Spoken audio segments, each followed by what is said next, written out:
Welcome to our new video. और आज का अपने इस वीडियो का टॉपिक है नंबर ऑफ स्पेक्ट्रल लाइंस।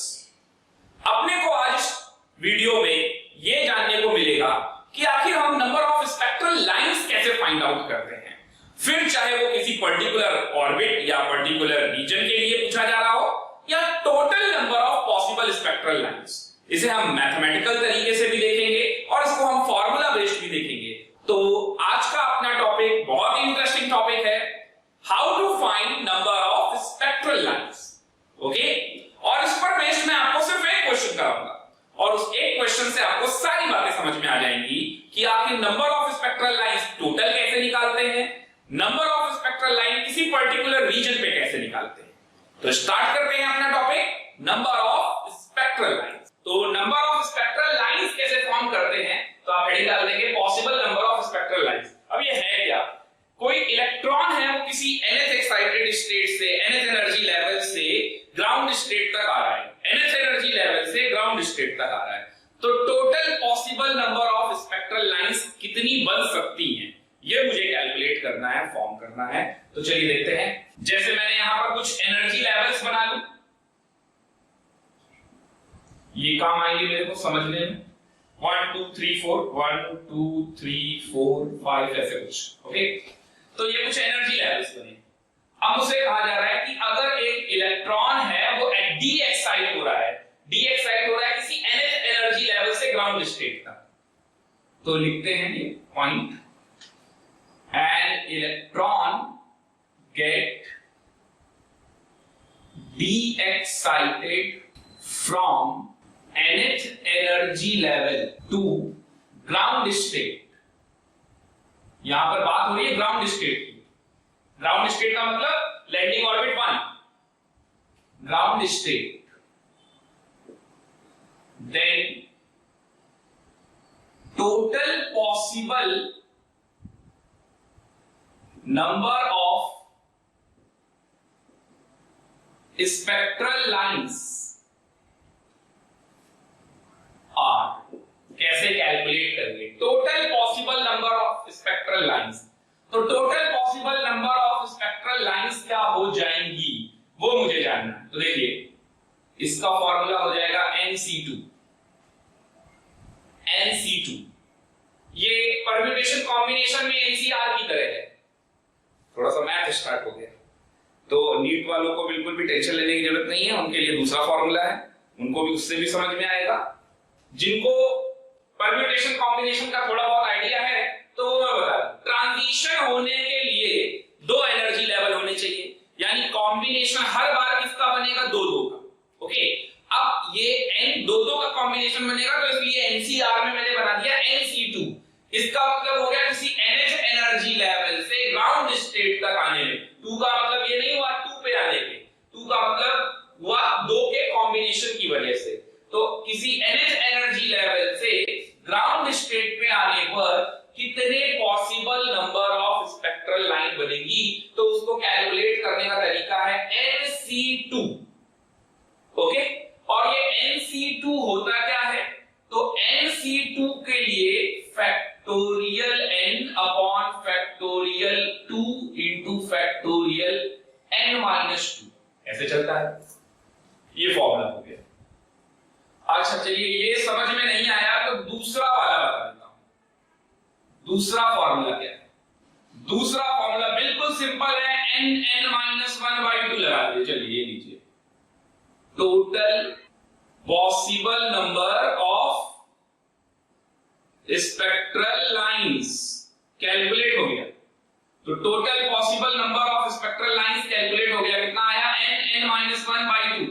चलिए जैसे मैं आपको बताता हूं, मान लीजिए इलेक्ट्रॉन आपका 5th एनर्जी लेवल पे है और 5 से 1 पे आने के कितने तरीके टोटल पूछ रहा है। तो सोचिए कैसे कैसे आ सकते हैं, 5 से 4, 5 से 3, 5 से 2, 5 से 1। ये तो 5 से आने के हुए, मैंने तो 1 पे बोला था, 4 पे आके रुक गए तो उसका तो कोई मतलब नहीं हुआ। तो 4 से 3, 4 से 2, 4 से 1, 3 से 2, 3 से 1, 2 से 1। गिनिए लाइनें कितनी आई, कितनी लाइनें आ रही हैं, 1 2 3 4 5 6 7 8 9 10। कितनी लाइनें, 10। अच्छा चलिए, ये गिनने की बजाय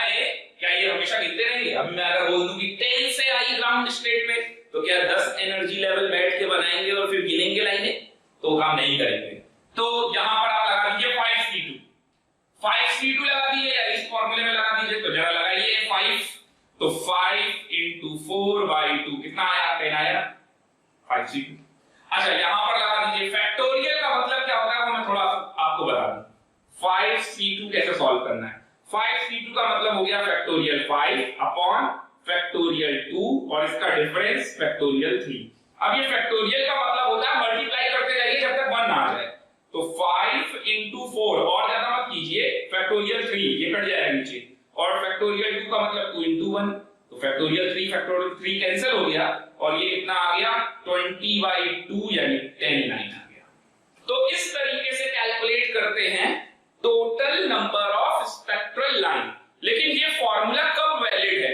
ये फॉर्मूला तभी वैलिड है जब आप किसी एनएच एनर्जी लेवल से ग्राउंड स्टेट पर आ रहे हैं, अदरवाइज नहीं। अगर आप किसी एनएच एनर्जी लेवल से ग्राउंड स्टेट पर आ रहे हैं तब तो ये ट्रिक सही है कि n-1/2 लगा देना है, nc2 लगा देना है, अदरवाइज गलत। तो इसी पर एक और क्वेश्चन हो जाएगा। एक इलेक्ट्रॉन है जो डी एक्साइटेड हो रहा है 10th एनर्जी लेवल से ग्राउंड स्टेट के बीच में, तो possible number of spectral lines अब आपको समझ में आ गया होगा। तो क्या लगना है 10c2। अब आप 10c2 लगा लो या तो सबसे सिंपल फॉर्मूला ये है n-1/2। तो देखिए 10 into 9 कितना हो गया 90/2 कितना हो गया 45। तो बैठ के 45 लाइनें गिननी नहीं है, आपको क्या पता चल जाएगा? ऐसे ही पता चल जाएगा n-1/2 से कि नंबर ऑफ स्पेक्ट्रल लाइंस कितनी है। बट मैं एक बार फिर से रिपीट कर रहा हूं, ये फॉर्मूला या फिर ये फॉर्मूला ये दोनों ही वैलिड कब है? Valid only for nth energy level to ground state, जो कि मैंने पहले ही लिख रखा है। ओके, तो ये चीजें आपको मेंशन कर लेनी है कि ये फॉर्मूले वैलिड कब है। ये फॉर्मूले तभी वैलिड होंगे जब ग्राउंड स्टेट तक आ रहे होंगे। Valid only for nth energy level to ground state. Ground state N की वैल्यू आप कुछ भी रखिए, उससे कोई फर्क नहीं पड़ता है। एनएच एनर्जी लेवल आना ग्राउंड स्टेट तक है तब ये possible number of spectral lines है। ओके, तो अगर मुझसे कोई पूछे कि n is equal to 12 से n is equal to 5 पे आ रहे हैं तो कितने नंबर ऑफ स्पेक्ट्रल लाइंस बनेंगे? अब 1 पे तो नहीं आ रहे, तो ये फॉर्मूला तो काम नहीं करेगा, तो ग्राउंड स्टेट के लिए। तब क्या करेंगे उसको भी जान लेते हैं। तो इसको इरेज कर रहा हूं मैं। उधर एक क्वेश्चन अपने को सॉल्व करना है, जब ये सब पूरा सीख लेंगे कांसेप्ट तो फिर वो क्वेश्चन सॉल्व करेंगे। ओके, इसको इरेज कर रहा हूं मैं। चलिए, तो किसी बात करते हैं किसी n2 एनर्जी लेवल से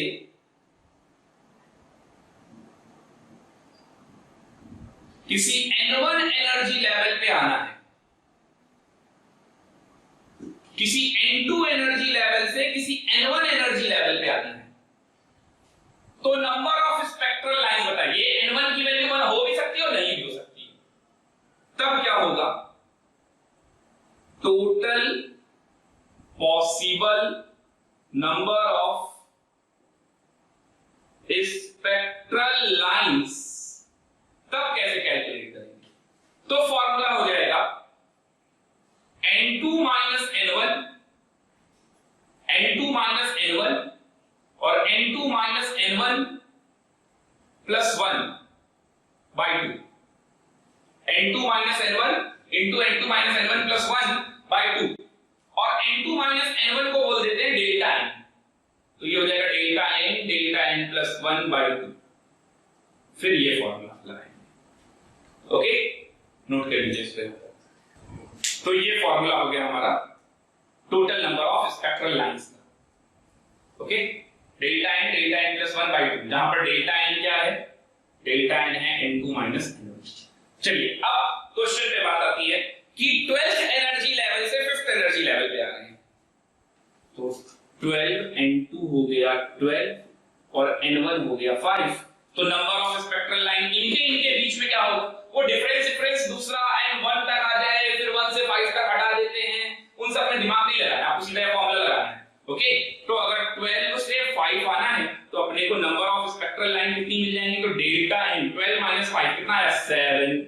और इनटू डेल्टा n प्लस 1 तो 8/2 कितना हो गया 4 7 जा 28 लाइंस। आंसर डायरेक्ट आंसर आ जाएगा। तो बहुत ज्यादा आपको दिमाग नहीं लगाना है, जो मैं सिंपल आपको फॉर्मूले बताता जा रहा हूं आपको वो यूज करना है, आंसर आ जाएगा। ओके, यहां तक समझ में आया? अच्छा, इस फॉर्मूले में अगर आप n1 की वैल्यू को 1 पुट कर दो, चलो देखो, if n1 is equal to 1, okay, then total number of spectral lines कितनी हो जाएंगी?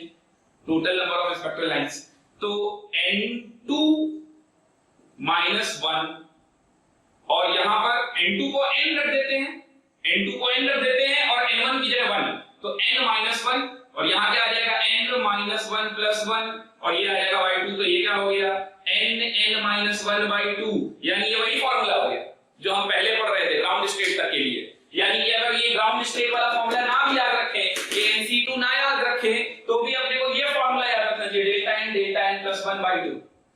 इससे सब सॉल्व हो जाएगा। ग्राउंड स्टेट होगा तो n1 की वैल्यू क्या पुट कर देंगे 1। देखिए बिल्कुल वही फॉर्मूला आ रहा है n - 1/2 और n - 1/2 का ये NC2 ही बनेगा। ओके, यहां तक आपको समझ में आ गया? तो ये था concept number of spectral lines. अब एक बात आप और समझिएगा, जो ये आपने अभी 5 एनर्जी लेवल बनाकर सॉल्व किया था ना कि 10 लाइनें आएंगी, इस बात को जरा और सही से समझिएगा। ऐसे क्वेश्चन फिजिक्स में भी आते हैं। तो 1 2 3 4 5 क्वेश्चन ये था कि 5 से इलेक्ट्रॉन 1 ग्राउंड स्टेट पे आ रहा है, तो possible number of spectral line कितनी बनेगी? तो वो हम लोगों ने निकाला था 10। अब क्वेश्चन पूछा जा रहा है कि ग्राउंड स्टेट पर कितनी स्पेक्ट्रल लाइंस बनेंगी। तो ये बिल्कुल अलग सवाल है, पॉसिबल नहीं पूछ रहा है, हमसे पूछ रहा है ग्राउंड स्टेट पे लैंडिंग ऑर्बिट 1 पे कितनी स्पेक्ट्रल लाइंस बनेंगी। तो भाई 5 से एक लाइन 1 पे आ रही होगी, 4 से एक लाइन 1 पे आ रही होगी, 3 से एक लाइन 1 पे आ रही होगी, 2 से एक लाइन 1 पे आ रही होगी। तो कितनी लाइनें बनी? 4। तो ये आंसर हो गया 4। तो कभी भी 10 और 4 में कंफ्यूजन नहीं होना चाहिए।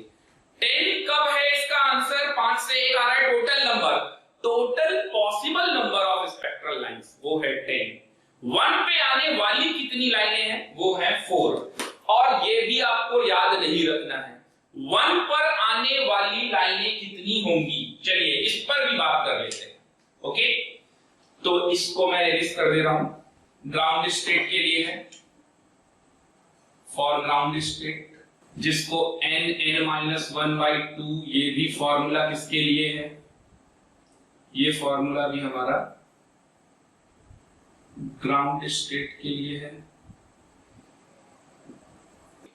और किसी भी एनर्जी लेवल से किसी भी एनर्जी लेवल के लिए तो डेल्टा n + 1/2, ये किसके लिए हो गया? Valid for all. ये तो अभी तक पढ़ा। चलिए अब आगे की बात करते हैं। अब आगे की बात क्या करनी थी मुझे? ये तो सब वैलिड फॉर ऑल हो गया।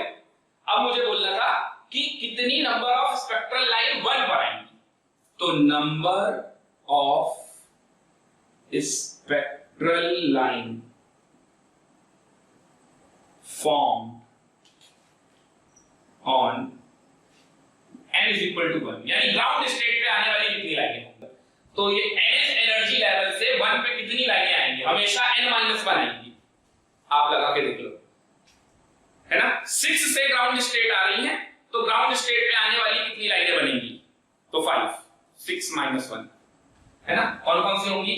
6 से 1, 5 से 1, 4 से 1, 3 से 1, 2 से 1। अब 1 से 1 ना लगा देना। ठीक इसी तरीके से number of spectral line formed on n = 2, है ना। लाइन 1 पे कितनी लाइनें बनेंगी? n-1। n क्या है? nth एनर्जी लेवल, जहां से आप d एक्साइट करा रहे हो। n = 2 पे कितनी लाइनें बनेंगी? n-2 हमेशा। 5 से ग्राउंड स्टेट तक आ रहा है, 5 से ग्राउंड स्टेट तक डी एक्साइटेशन हो रहा है, और n = 2 पे कितनी लाइनें बनेंगी? तो 5 - 2 कितनी बनेगी? 3। चलिए देखिए 2 पे लाइनें कौन कौन सी बनेगी? 5 से 2, 4 से 2, 3 से 2, यही 3 लाइनें। ओके, ठीक इसी तरीके से n बराबर 3 पर कितनी लाइनें बनेगी? लाइमन, बामर, पास्टन पर कितनी लाइनें बनेगी? n-3।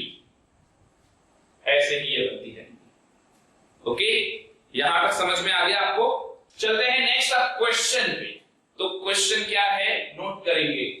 An electron get de-excited from 4th excited state to ground state. An electron get de-excited from 4th excited state to ground state. Calculate, पहला पार्ट है total possible number of spectral lines. दूसरा है number of spectral lines formed in Lyman series. Lyman series या Lyman region में number of spectral lines कितनी बनेगी? तीसरा है number of spectral lines formed which are visible region में। Fourth है number of spectral lines formed in UV region. Number of spectral lines formed in UV region if it de-excited from 4th excited state to 1st excited state. 4th excited state से 1st excited state पे बताना है। और last है the total possible number of spectral lines formed if Balmer series has been removed. Balmer series remove हो गई, तब आपको बताना है। ओके, चलिए सॉल्व करना स्टार्ट करेंगे। इसका सॉल्यूशन क्या होगा? सबसे पहले तो 4th एक्साइटेड स्टेट, यहां हम लोग आंसर लिखते जाएंगे। तो 4th एक्साइटेड स्टेट, अगर आपने पहले स्टेप में थोड़ी सी गलती की तो सारे स्टेप के आंसर गलत आएंगे। तो 4th एक्साइटेड स्टेट का मतलब n2 इज इक्वल टू 4 नहीं बल्कि 5 है। 4th एक्साइटेड स्टेट है। और ग्राउंड स्टेट का मतलब n1 इज इक्वल टू 1। तो इसका मतलब 5 से 1 आने पर total number of spectral line, ये तो हम पहले ही कर चुके हैं, इसका आंसर है 10। 5c2 यहां पर लगा दिए, 5 into 4 by 2, 10 लाइन बनी। ओके, नेक्स्ट आते हैं, अगला पार्ट है number of spectral lines found in Lyman series. यानी लाइमन सीरीज पे, लाइमन रीजन पे कितनी लाइनें बनेंगी? तो n-1, n-1 का मतलब कितना हो गया?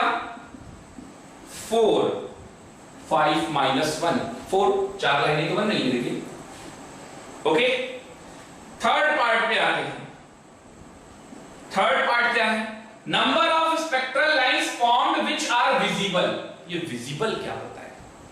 तो विजिबल का मतलब हो गया बामर सीरीज, क्योंकि बामर का ही रीजन कैसा है? विजिबल। तो आप बताइए, आप बामर सीरीज पे कितनी लाइनें बन रही हैं? ये तो उसी का सॉल्यूशन, उसी क्वेश्चन का। तो बामर सीरीज पर 3 लाइनें बन रही हैं टोटल। तो ये हो गया 3, थर्ड पार्ट का आंसर। विजिबल लाइनें कितनी है? तो 3 लाइनें। फोर्थ पार्ट पे आते हैं। फोर्थ पार्ट क्वेश्चन आप खुद से सॉल्व करो और उसका आंसर बताओ मुझे क्या होगा, और बड़े ध्यान से पढ़ना है जो कंडीशन लगाई है। Number of spectral lines formed in UV region if it de-excite from 4th excited state to 1st excited state। क्या आंसर है इसका? आंसर कितना है इसका? आंसर आएगा 0। ये नॉर्मल था, आईक्यू बेस्ड क्वेश्चन था। आप खुद सोचो, देखिए आपसे क्या कह रहा है? आपसे बोला जा रहा है कि ये कुछ एनर्जी लेवल्स हैं, 1 2 3 4 5। Okay, electron 4th excited state यानी कि n बराबर 5 से 1st एक्साइटेड स्टेट यानी कि n बराबर 2 के बीच में ट्रांजिशन हो रहा है, यहां से यहां के बीच में। तो बताओ n बराबर 1 पे कितनी लाइनें बनेंगी? तो बनेंगी ये, वहां ट्रांजिशन ही नहीं हुआ। ऊपर वाला नहीं समझना है, ये कंडीशन यहां लगाई है। If it de-excite from 4th excited state to 1st excited state, तो अगर 4th से 1st एक्साइटेड स्टेट पे आएगा तो फर्स्ट n बराबर 1 पे क्योंकि यूवी रीजन किसका होता है, लाइन सीरीज का। n बराबर 1 पे कितनी लाइनें बनेंगी, तो आंसर कितना आ गया 0, तो ये आ गया 0। अब नेक्स्ट पे आते हैं, total possible number of spectral line Balmer series has been removed. जल्दी से बताइए, बामर सीरीज अगर रिमूव कर देंगे तो कितनी लाइनें बनेंगी बामर सीरीज रिमूव करने के बाद?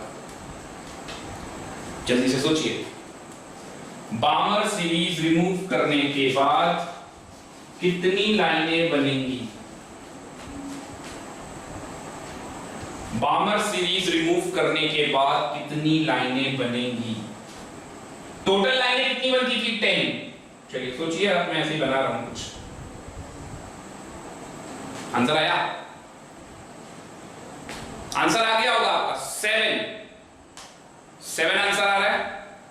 चलिए देखते हैं सही है या गलत है, अभी नहीं बताऊं। ये टोटल 10 लाइंस थी, ओके। इसमें आपने देखा कि बामर सीरीज अगर रिमूव करा दी जाए तो बामर सीरीज पे आने वाली लाइनें कितनी हैं? एक ये है, ये रिमूव हो गया, ये है, ये रिमूव हो गया, ये है, ये रिमूव हो गया, तो 10 - 3 कितना हो गया? 7। और ये गलत आंसर है। अगर बामर सीरीज रिमूव हुई तो बामर पे आने वाली लाइनें भी गई और बामर से जाने वाली लाइन भी चली जाएगी। तो अब कितना आंसर आया? 6। तो इसका सही आंसर है 5th पार्ट का 6। और ये एक अच्छा सवाल था, 5th पार्ट इसमें, ओके। तो अब मेरे ख्याल से आपको अच्छे से आइडिया हो गया होगा how to calculate number of spectral lines. किसी पर्टिकुलर रीजन में पूछा जाए या total possible number of spectral lines के बारे में पूछा जाए, ये आपको समझ में अब आ गया होगा, ओके। इसी तरह से पढ़ते रहिए, मेहनत करते रहिए, सफलता जरूर मिलेगी। और लाइफ में चाहे जितना भी स्ट्रेस, खुश रहने की आदत डालिए, ओके। वीडियो पसंद आया हो तो लाइक कीजिए, शेयर कीजिए और सब्सक्राइब भी कीजिए। और हाँ, बेल आइकन दबाना मत भूलिएगा ताकि आपको न्यू वीडियो सबसे पहले मिल सके। और स्टूडेंट्स, अगर आपको किसी भी टाइप का कोई डाउट आता है इन वीडियोस को लेकर, तो आप अपना डाउट कमेंट सेक्शन में टाइप कर सकते हैं। मैं जल्द से जल्द रिप्लाई करने की कोशिश करूंगा, ओके।